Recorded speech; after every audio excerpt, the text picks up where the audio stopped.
everyone. Hi. Great.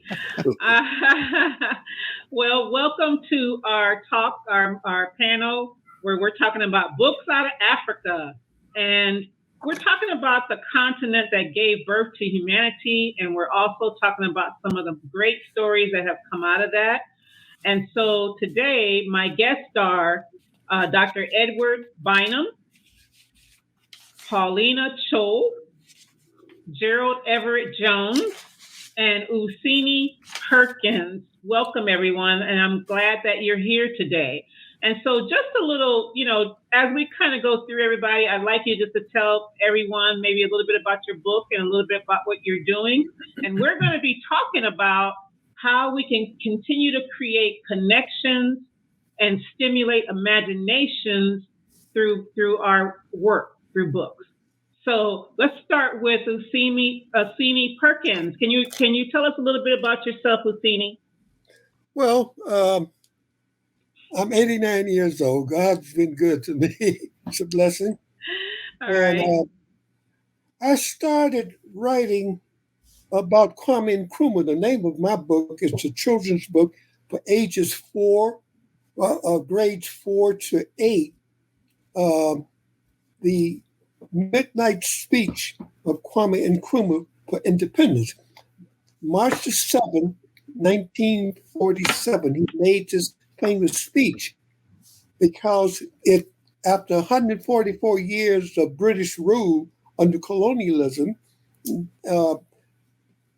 Ghana became the first country, I think, south of the Sahara to given its independence. I've been fortunate and blessed to have traveled to Ghana about 5 or 6 times.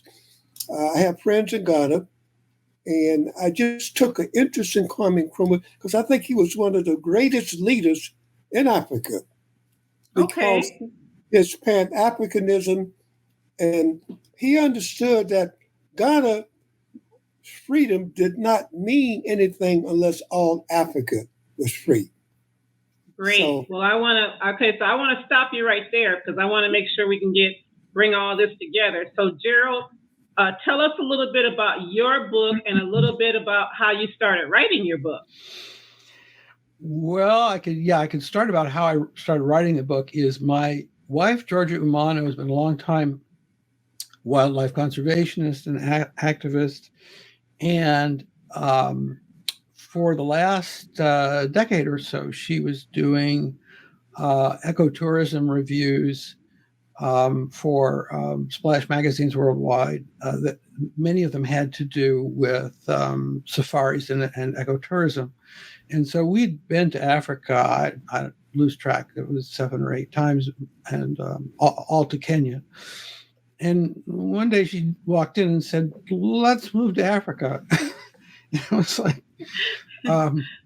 okay, are we running from or to? And but then I kind of shrugged and said, "Well, I'm a writer. If I can have a screen and you can plug me into the internet, I'll just I'll go anywhere." Mm-hmm. So we did that, and we rented out our house here in Santa Monica, and we really didn't know whether we were coming back. And like my main character in my book, Harry Harambe's Kenyan Sundowner, and his name was not Harambe, that was his nickname, because that's the Kenyan national motto. My character is a widower, but in many ways we were the same in that he began as a passive observer, as a tourist in Kenya, and gradually became more and more of a resident and had to think about being a committed citizen. Mm-hmm. And so the book is fiction, of course, names changed to protect the guilty. But we spent 2 years in Africa and in Kenya, living in Nairobi and then in Diani Beach. And Georgia was working in both wildlife conservation and in child welfare. Okay. And we came back right before COVID. I often say because things got interesting in Kenya, only things got a whole lot more interesting here. And I will say one of the benefits that I have is I now think a bit more Kenyan, is I realize what a developing nation the United States is. Okay, so, all right. I want to switch to Paulino now. Paulino, you wrote about the Lost Boys. Tell us a little bit about yourself and about your book. Yes, my book is about my life story and when I lead the Lost Boy from Ethiopia to Kenya. I was kidnapped when I was in the village, and I stayed with my cavity for 3 months, and then later on, one of my tribe men escaped me away from that family, Arab family, to my village. And then the war is still following us. And that time I was separated from my immediate family. And I worked on my food until Ethiopia refugee camp. And in the refugee camp, I included to the Lost Boy who went before me and some who came after me. And we were gathered in one place. We were about 30,000 lost children. Wow. So we stayed in Ethiopia for 4 years. And when Ethiopian, they fought each other and the government was defeated and the rebel, they took over. They don't like us in Ethiopia. So we left. And that time I was one of the leaders. I started my leadership supervising about 19, and I keep developing my leadership until I become a head boy of over 700 lost boy. We left from Ethiopia to Pachala, and that time we were suffering a lot. We used to live on, we used to eat tree leaves, and then on when the tree leaf finish, we eat the roots too to survive. Yeah. Wow. And that time we left from Pachala, that was inside South Sudan. And we work on our food too until Lakuchokyo. Okay. So we stay in Lakuchokyo for a while, and then United Nations took us to Kakuma refugee camp. That was northern Kenyan. We stayed in that refugee camp for 12 years. Wow. That time when the United Nations saw our life was bad, so they decided to bring us to the United States. And that time, I was managing the settlement of Lost Boy to the United States. Okay. So, I stayed, after I finished my interview, I stayed for 3 years handling the cases of Lost Boy. Okay. Because that all right. United Nations and South Sudanese official, they used to sell our name to the non-Lost Boy. So that time I have to depend that one side that Lost Boy, the real Lost Boy should come to America. So about 4,000 Lost Boy, they made it to the United States. But okay, well, I want to stop you right there because I want to get to Dr. Bynum real quick, and then we're going to come back to some of these questions. So, Dr. Bynum, tell us a little bit about your book, and which is really interesting as well. So, tell us a little bit about your book. Well, actually, the book that I was fortunate enough to be able to come on tonight with everybody else to talk about is called Our African Unconscious, the Black Origins of Mysticism and Psychology. I'm a practicing psychologist, which means I see patients, and I've worked in hospitals and individually. And while I was in the hospitals, psychiatric hospitals, doing family therapy and hypnosis, I noticed certain kind of phenomena that would emerge sometimes in group situations, and I became even more fascinated by it. And this led me to begin to look at the origins of what we think of as psychology. And then, to my pleasant surprise, the more I studied this, I found out the actual academic and experimental origins of psychology are in Africa. And in particular, the ancient Kemetic Egyptians and certain West African nations pioneered in the study of psychology. And so I got more and more into that. And I always had a deep interest also in the roots of mysticism, philosophy, and certain kinds of psycho-spiritual practices. And so this led me deeper and deeper into the study of the origins of science, psychology, and religion, particularly mysticism, rooted in Africa as our species. And then finally, I was able to make the leap to the evolutionary aspect of this. And I began to study more about anthropology, embryology, and it so happens that not only is the origin of our species, obviously, Homo sapiens sapiens, us, in Africa, but the origin of human consciousness, the origin of human consciousness and all its variations and themes arises in an African context. I mean, we as a species have been around for at least 200 to 250,000 years. But racial diversification that we think of it today, white, black, Asian, that's about 25 to 35,000 years old. That's all. Before that time, everybody looked African. Mm-hmm. And so I began to study that deeper and deeper. And the result of that was our African unconscious, the Black origins of mysticism and psychology. Wow. Okay. All right. Well, great. We got a great, I think, combination of individuals that have all had some experience with Africa. And I think it's really unique, Dr. Bynum, what you said and what Gerald said about just the feeling of when you go, when you're talking about that consciousness, you know, yes, that it's really something.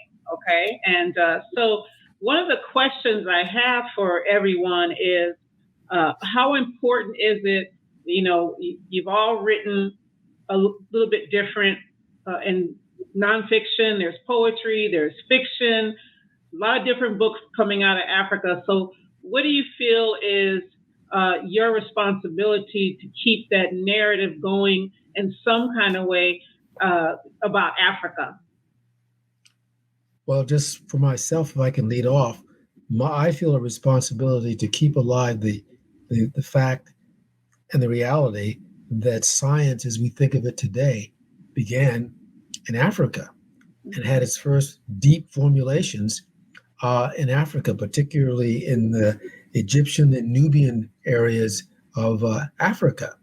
That's where the pyramids were built. This is before the Arabian invasions, folks, where the pyramids were built, where we studied anatomy and physiology because of mummification, where medicine was really very sophisticated, wasn't excelled until the late 18th century in Europe.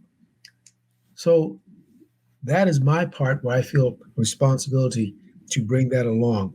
And when I was in Africa, in the Ile Ife, in Nigeria, I got a chance to study some of the psycho-spiritual practices that are also related to medicine. So that's the part that I want to kind of continue to write about and describe. Okay. What about you, Gerald? Because when I noticed when I read your book, there were a lot about Kenya that I didn't know, the different perspectives. But you were also talking about, you know, when you just said, you know, coming back, you felt more Kenyan. So how do you relate to that in this question I just posed? Well, I'd say Kenyans I find to be very philosophical. I think there's a deep-rooted Kenyan sense of humor and yet a certain amount of cynicism. People will say, and you'll hear it over and over again, corruption is the mother of Kenya. Well, you know, one of the things in thinking Kenyan, anywhere you look in the world, you begin to realize corruption is kind of a fact of life. The question is, what are you compelled to do about it? Another thing about Kenyans is that they will tell you that they enjoy gaming one another and that you're not to take offense. That a brother might borrow from a brother and yet not pay it back. But don't be surprised if the air gets let out of your tires or your cargo, if your cargo's missing.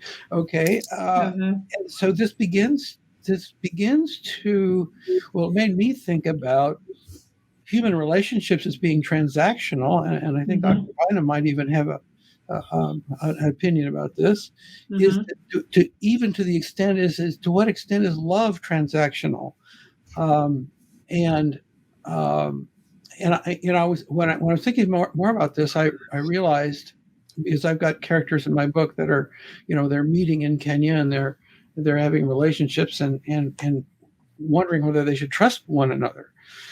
And I think you get down to a matter of even if we're talking about unconditional love, which, as New Age philosophy in this country, we tend to get into, even unconditional love can be regarded as transactional in that if you love me unconditionally, one of the things that does for you is it frees you up from worrying about what I'm going to do next. It frees you up from judging what my actions are or what impact they might have on you. I mean, certainly there's, self-preservation involved, but again, I will say that thinking more Kenyan and actually, Celeste, on your show, we discussed a bit how particularly Americans and even African Americans going to Kenya may have to put some assumptions aside. We've had racial strife here, and we know that there's racial strife there. And indeed, when I've talked with my friends in South Africa, there's racial strife there. But the strife in those different places is all of a different character. In Kenya, it's not necessarily black on white, which would be the assumption because of colonialism. And colonialism in many ways is so yesterday. I won't say that it's non-existent, but somebody like me traveling there I feel more like Bill Gates. It's like, okay, what can you do for us? What would you like to invest in? Where would you like to eat? Right. But the strife in Kenya has a lot more to do with 43 different ethnic societies that have, many of which have been disenfranchised, not only during the colonial period, but perpetually since independence. There's only 3 really powerful families that have control of that country. And they're running up to new national elections next year. And one of the things that I found striking was that the year before we got there was a contested election. And the loser of that election, or presumed loser of that election, Raila Odinga, held an alternative swearing-in ceremony, after which there were riots. And the fellow who was in charge of counting the votes by computer was found with his throat slit. Okay, is this sounding familiar to any of the Americans in the audience? This happened. Well, definitely, because we talked about that. I think in a way some people romanticize to the extent that, because I think people find it very hard to realize that Africa is a continent and that there are so many differences in that continent. Okay. Paulina, you may be able to speak to this too, because in South Sudan, I understand there's like 64 different tribes in South Sudan. You want to tell us, what do you feel that is your responsibility to continue to bring to the surface what you went through as a lost boy and bringing your country to the forefront? Yes, it was a big problem when we were in Ethiopia too.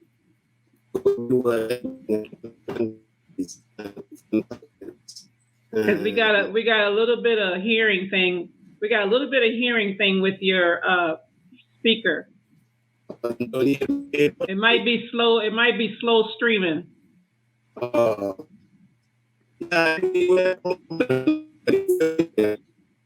tell you what. Try to call back in. We'll go to see. Will you see me? And then we'll come back to you. Okay. It might help. It might help a little bit. Okay. So, Usimi, this book that you wrote, Kwame Nkrumah's Midnight Speech for Independence, was really striking to me. And so when you wrote this, what did you feel was your responsibility, because I see that one of the things that he was talking about was the new Africa, and the responsibility of managing its own in the new Africa. So what were you thinking when you wrote your book? What did you feel your responsibility was to the country, to the continent of Africa? I would just like to make one comment to Paulina. I think they made a movie about the Lost Boys. Is that correct? Yes, they had, and there's lots of books out too. I remember that, and I just wanted to come in. And Dr. Jerry, you talked about Egypt, because for many years, Egypt has been disconnected from Africa. And so the Kemetic culture, which is part of Egypt, shows that relationship. John Henry Clark, Asa Hilliard, some of these names may be familiar. Chancellor Williams, I've read those books, and they showed the connection. I'm a Pan-Africanist, and my admiration of Kwame Nkrumah embodies Pan-Africanism, because although Ghana was given its freedom, I don't think another country can give you freedom. You have to fight for it. And he wrote this book toward colonial freedom, but he understood that Ghana's freedom did not mean anything unless all Africa was free. And as you indicated, we know Africa is a continent. Most young people in America don't understand that. And I've been to Africa about 15 to 20 times, about 15 countries. And there is a lot of differences even within an African country.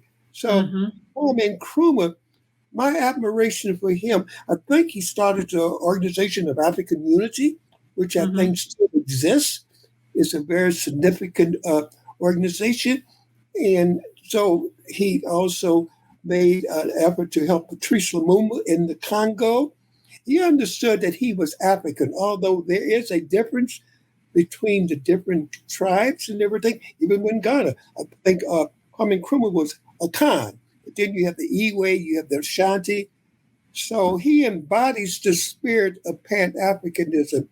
And thanks to President Rawlings, sort of resurrected the image of Kwame Nkrumah when he built this beautiful monument in downtown Accra, those of you who have been to Ghana. So that was my motivation. I think it's important that young people begin to understand the relationship. And Kwame Nkrumah lived in America for 10 years. And he met Dr. Martin Luther King, Adam Clayton Powell. So there's so much about this man that I think has not been shared with the general public. Okay. So Gerald, let me ask you now, because this is what my other questions, we're talking about making connections and positive connections through our narratives in our different books. And one of the things that we had talked about, you were a little surprised at how Kenyans looked at your book and that whole story. So tell us a little bit about that, because when we're talking about continuing connections, especially for Africa, and how important do you think it is for not just African Americans, but for all people, because we know that's where humanity started. How important do you think it is that we recognize those things? That we recognize when they enjoy a book from another culture and the things that they say. Give me your opinion on that.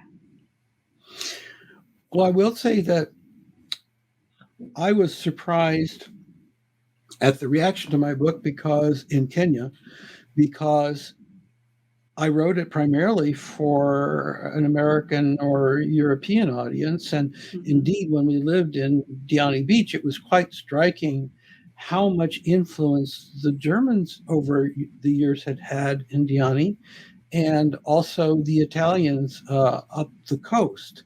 This is more of, we might say, the way New Yorkers would go to Miami, the Europeans would go to Kenya. But a lot of the social services in those areas traditionally have been funded by these expats because they found a gap in services, and the government, for both colonial and political reasons since independence, has to some extent ignored the Mombasan coast, the south coast of Kenya, in terms, especially in terms of social services. So, the Aga Khan built the hospitals. The Catholics built the parochial schools. There's a lot of actually very, very good community services. But then, of course, the poorer people who might depend on publicly provided services are often not included. So this is presumably changing, but I will say that I think that one of the journalists, Desmond Boy, who writes for the Nairobi Standard, who I had met there, he's co-founder with Gabriel Dinda of Writers Guild Kenya. He read the book and he said, well, he thought that in Harry's example, and as I say, Harry is somebody who goes from passive observer to more, as we should say, committed resident. He thought that Kenyans would find some inspiration because with the elections coming up, he feels as though Kenyans have been somewhat passive in their acceptance that really there's not much that can be done with corruption. I mean, the parties might shift and change, but the influencers are really, the landholders remain the same. And I thought that was striking because, a white guy going to Kenya and telling him what to do is, that's kind of so yesterday. That was not my intent at all. But when I engaged in these discussions with my friends in South Africa, that was just at the time the troubles were occurring there just recently. And we began to realize that these problems of globalization, of living in a post-truth world, of the rise of authoritarianism and the factionalization, these are all things that are going on everywhere. It's not just an American problem or just an African problem. And indeed, from what Yuseni is telling us, Pan-Africanism, yes, but I mean, my South African friends tell me that anyone from anywhere in Africa that is not from Cape Town is considered a foreigner. So the consensus we got to was, what do we have? What do we have in common? And the simple answer, if you will, was storytelling. Tell our own stories from the heart. We tell our own stories in the best way we know can. And I also say, when you're writing a novel, especially, I can't write to an outline anymore. I just have to write. I just have to start and let the characters go where they want and hopefully go as deeply and as unexpectedly.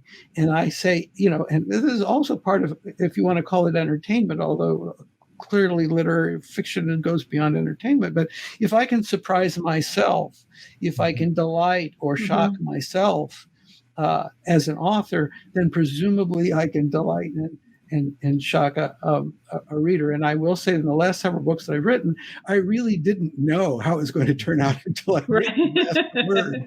And in some ways, I'm really kind of proud of that. My writing instructors might say I was undisciplined, but I will say, no, I was inspired. Dr. Bynum, what about you, Dr. Bynum? When I've seen quite a few of your lectures. And so what do you feel you hope to bring in your book? And as you go out and do more lectures, I haven't really seen anybody, and that's only because I'm in my little work bubble. But the last time I was at a lecture about the cradle of man in Africa was several years ago. It was Dr. Donald Johansson, who's now at ASU. And it was really the way he started it was interesting because he said everyone needs to have a responsibility to Africa, since we all come from Africa. So in your book, what do you hope to continue to achieve in your books regarding the consciousness and regarding, because you went very detailed even in natural selection and all that, and then in the different religions and mysticism. So what do you hope to continue to achieve? Well, I'm writing, and I'm motivated by what I sense is an impending crisis for us, not only as Africans, but also all of us as human beings, which are all permutations of being Africans. We are, for better or for worse, we are a species at war with itself. I don't care whether you're in Russia, there are ethnic divisions in Russia, and people find a way to give each other a hard time in Russia. We certainly find that in Africa, we find that in Asia. So no matter where we go, we as a species have this as part of us. But we're reaching a crisis point because now we are at the point where we are beginning to leave the planet. And I don't mean that metaphorically. I mean that in actuality, we are technologically now stepping off the planet as explorers in space. And God knows what we're going to find out there. We have to have ourselves together. We have to recognize who we are and make sure our own family, our own home is together. The only thing that unites all of us, truly, genetically, anthropologically, seriologically, blood, and historically, is the fact of our African genesis. And I've emphasized that this goes into the primordial structure of our mental capacities themselves. We learned how to think.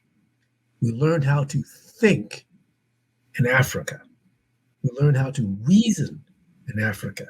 We learned how to create civilizations, languages, scripts in Africa. And as we begin to move out, we have to come to terms with our fundamental reality. Otherwise, we're going to fragment. Look what happens all over the world. And so I'm trying to help us forge a deeper identity and a deeper cohesion with each other, if for nothing else, for survival purposes, for survival reasons. The structure of the human mind, I don't care if you are from Japan, Russia, South America, or whatever, you scratch beneath the surface, the mind and the brains are all the same. And those brains, the template of that was fashioned in Africa. It's part of our genetic inheritance, our genetic structure, our psychic structure, and our spiritual foundation. And that's what I'm trying to address and what I'm trying to do. Okay. Paulino, I'm so glad you're able to get back and join us.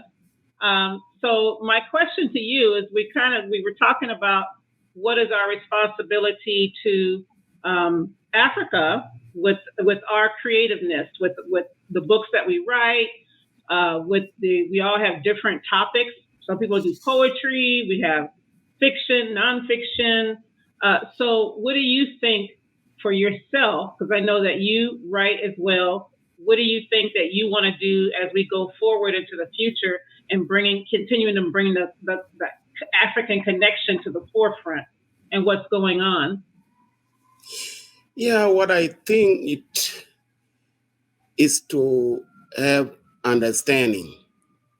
Because when we were in Ethiopia as lost boy, we were having a different languages, we have a different cultures.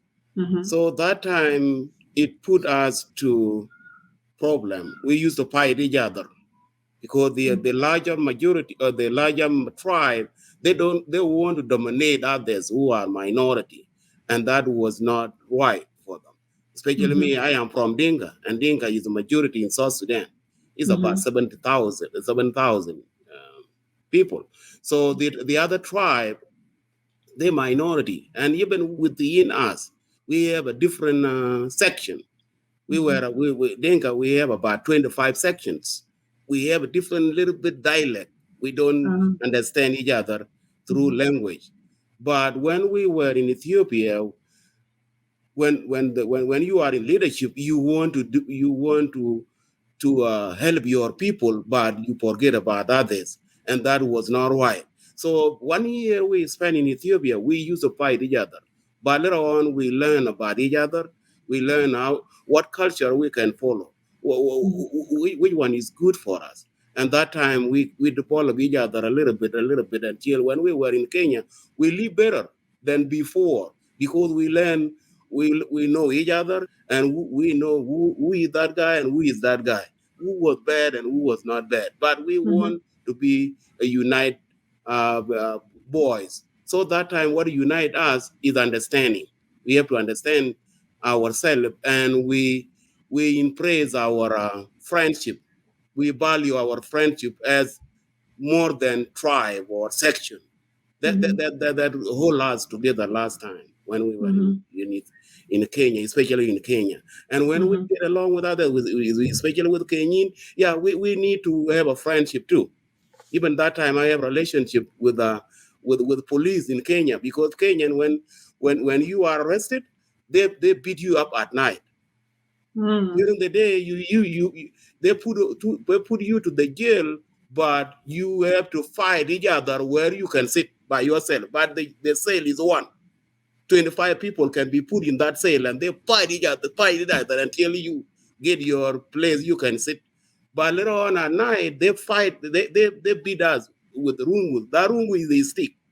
It's rungu in Kenyan language, but it was a stick. But later on, when we get along with them, they don't beat us. Even when we come to Nairobi, they don't beat us again, because they know that beating each other is not good.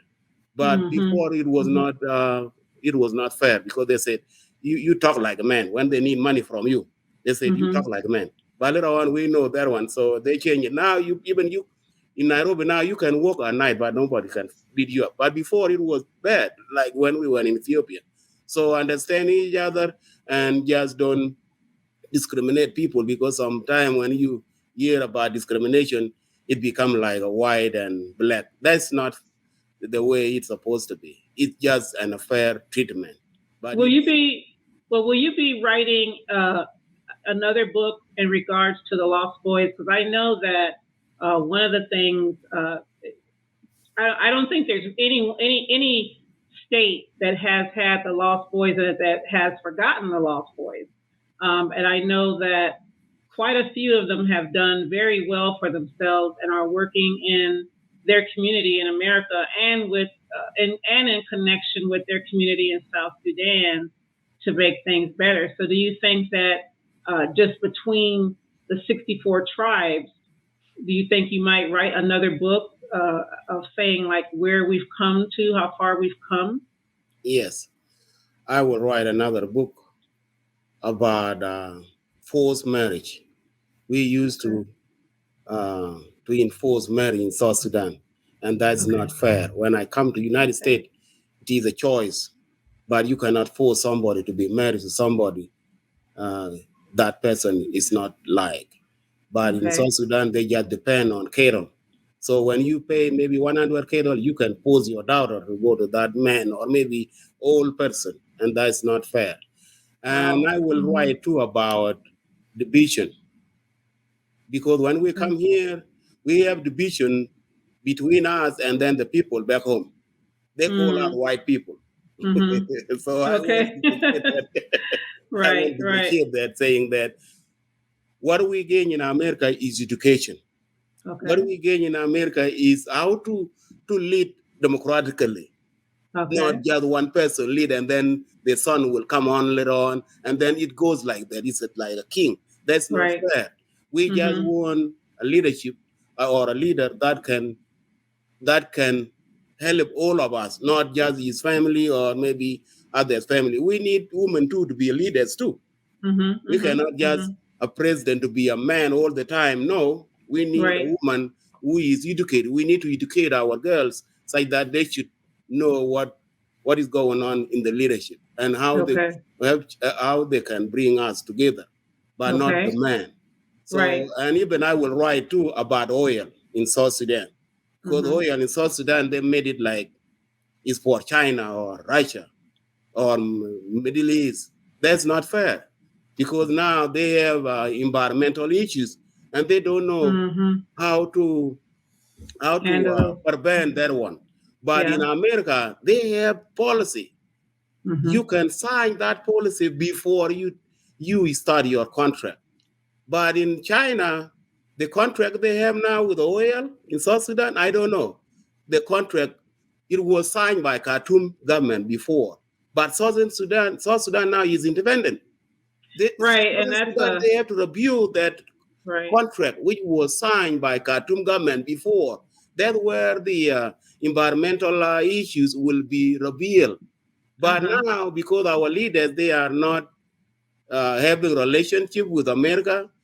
Yeah, we lost boy who are in America. We will build that relationship with them. That's where we can prevent environmental problem in South Sudan. Like now, women they used to give birth now with the diploma babies, and cattle now they are dying, birds they are dying, but they don't know how to prevent that. So I will write about that one. Well, I want to get to Usini before because our time is winding down, and I want to make sure I get to you, Usini. What about you? I mean, I know that you got great poetry. You're a playwright.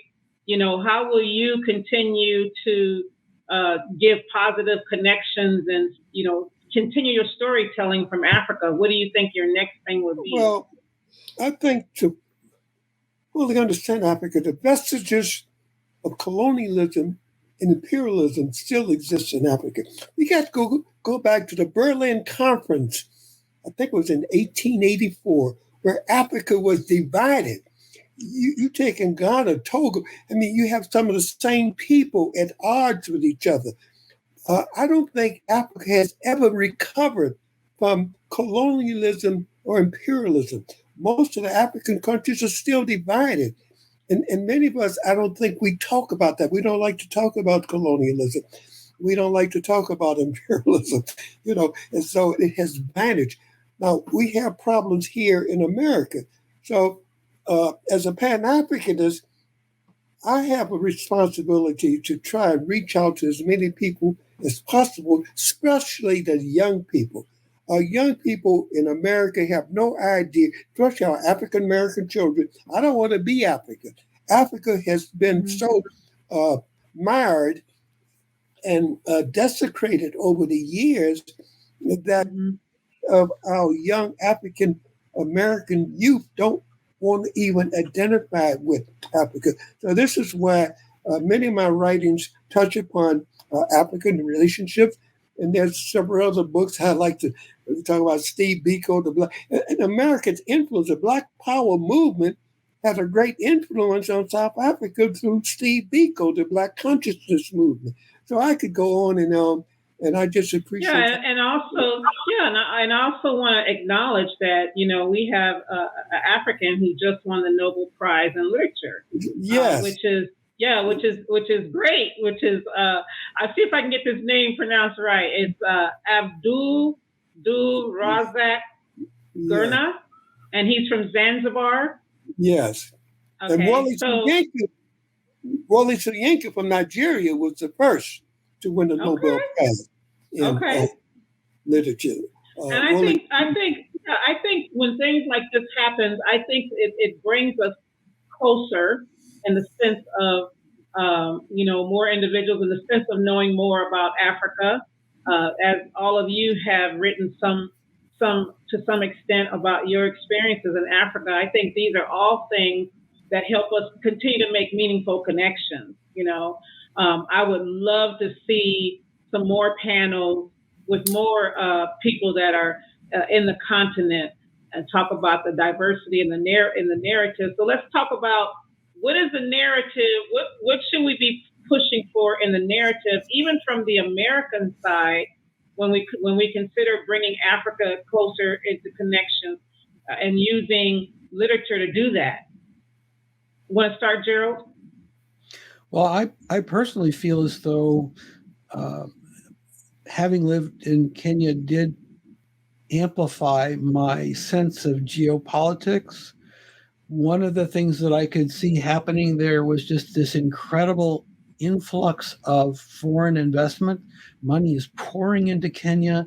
Kenya's growing very rapidly technologically, and yet you've got, you know, human-animal conflict and poaching and environmental difficulties going with that. But one of the things that I found striking is, the main reason that the British built the railroad between Mombasa and Nairobi was so that they could pull resources out of Central Africa and get them to the coast and then, up the Suez Canal. But these days, it's the Chinese and the reconstruction of what they're calling the Silk Road. And I don't think even in America, we really understand. Well, certainly in government, I suppose there are people who understand geopolitics, but I think so much of our debate is about domestic issues or whatever. But I mean, I don't think that we really appreciate the geopolitical issues behind as Paulino is saying, the struggle for oil wealth. Oil has been the basis of wealth since the Industrial Revolution, and now we're getting to an information age where the petrodollar is maybe not going to mean very much. I don't know that I've heard anybody in the United States talk about what happened when the petrodollar has no influence anymore. So let's expand our awareness. Why does Russia want through Ukraine? Well, there's this place called Sebastopol that's the second most important sub-base to them in the world. Okay.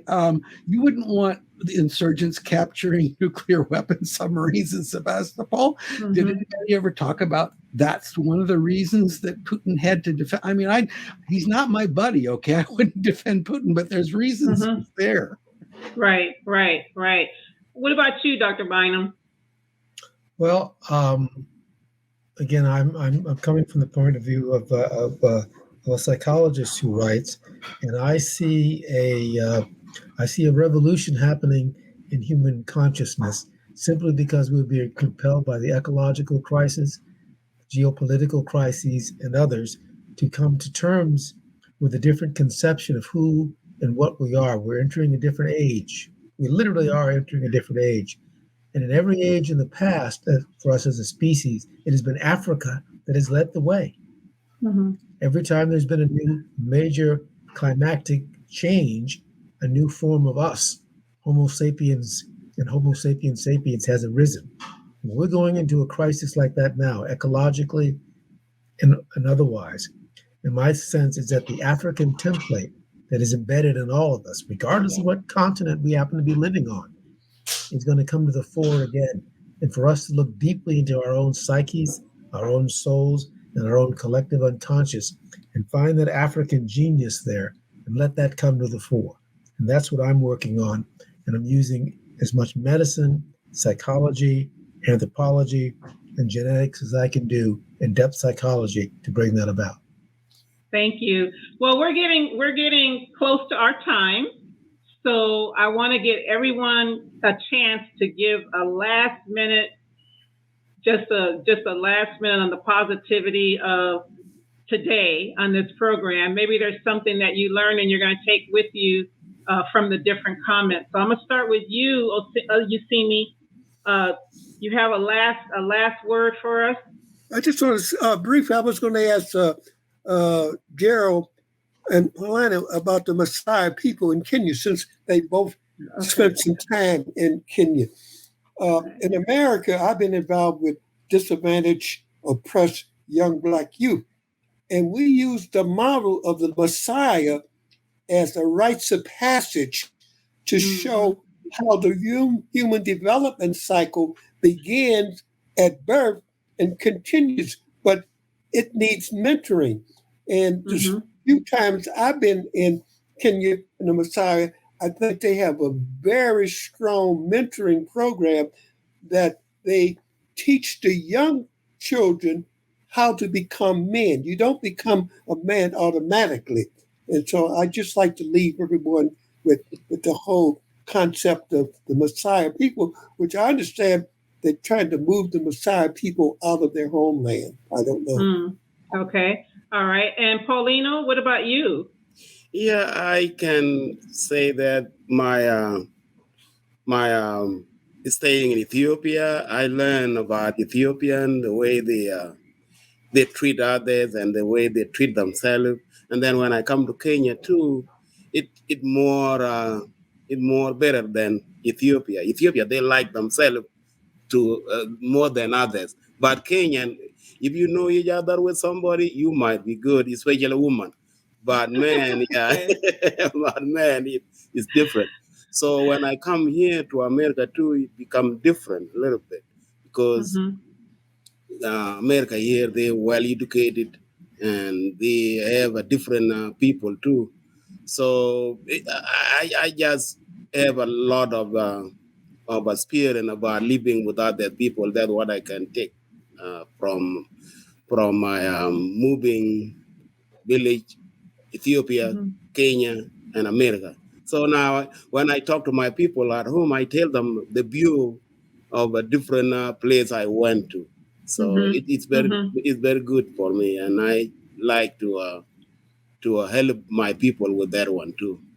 Well, how about you, Gerald? One of the things that I found striking was I remember we were talking. We were talking about my eyes were kind of opened on a few things in Kenya that I don't think that African Americans are as educated when it comes to traveling to Africa.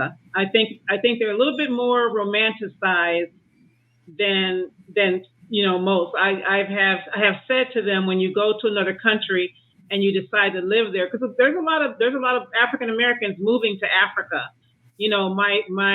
But I never hear them say, what is your responsibility to bring Africa some of the issues that they're having? What is your responsibility to help put an end to some of those issues? And I haven't really got any answers back. So for Gerald, what do you think that because I know your wife worked and I've seen a lot of things. What do you think? Well, her experience was quite mixed. I think she achieved a lot with, she was working with unwed mothers who, have been cast out of their families and even out of their communities. Mm-hmm. And one of the things that she was doing was she was conducting classes in environmental education, and they would screen like YouTube documentaries about wildlife. And then, it was like language arts exercises. Okay, if you have writing skills, write me an essay about what you saw. If you don't have those skills yet, draw me a picture about it. But leveraging off what Yuseni was saying about it, struck me about Maasai. I really had quite a few close both friends and caregivers who were Maasai, and yes, there's an extremely strong tradition of bravery, of masculine bravery among Maasai, to the extent that you will find many of the security guards in private households in Kenya are either Maasai or and they'll have the red blanket over their uniform. But even if they're not Maasai, they're going to have the red blanket to make everybody think that they're Maasai. Right. So, but Maasai culture is changing dramatically. Polygamy was the practice. They were nomadic. Your wealth is the number of children and cattle that you have, and if you come up among the same group of adolescents, if they're in your posse, as it were, if one of them comes up and asks to sleep with your wife, you're supposed to say yes. But if they have a child, that child is yours, your responsibility. That is changing to monogamy, a much more, if you will, European mindset of what it means to be middle class, and moving around is nuts. It's expensive, and having a lot of children is nuts. It's expensive. So, but many people in Kenya, because of the way the government handles education, they do control a lot of the jobs in a way somewhat like the Soviet Union did. Is like you're going to go where you're assigned, and you'll find school teachers teaching 100 miles from home and putting their kids in boarding school in Nairobi, because that's about the only place they get a good education, and then they're sending money home, and you have families separated that way, and that really is tearing at the culture a lot. So I would say if you go, open your eyes, because you're going to see a lot of stuff that you really don't expect, and some of it is really quite transformational, as Dr. Bynum is mentioning. In Kenya, yes, Kenya has the ability to pave all their roads with solar cells. Okay, all right. Not many countries do. Everybody's checking on their phones long before we had that here. Okay, even the head of the little village, there's a banker in every group of huts. Okay, one Right. person speaks English, has a cell phone, handles a checking account for the entire community. So yes, there's that leadership, but there's also just incredible strife going on. So it's an eye opener. But I encourage you all to go. And what a wonderful, beautiful, beautiful country. Mm-hmm. Well, I'd like to thank all of you. Our time is up. And I'd like to thank all of you for being a part of the panel and for sharing your work and your ideals on Africa, how we can continue a better connection. And, I'm hoping I get to see you guys again if I don't see you again, or enjoy the BookFest as we go further. But thank you so much for all of you for being part of this program. Thank you. Enjoyed it. Bye. Thank you. Thank you. Thank you. Thank you.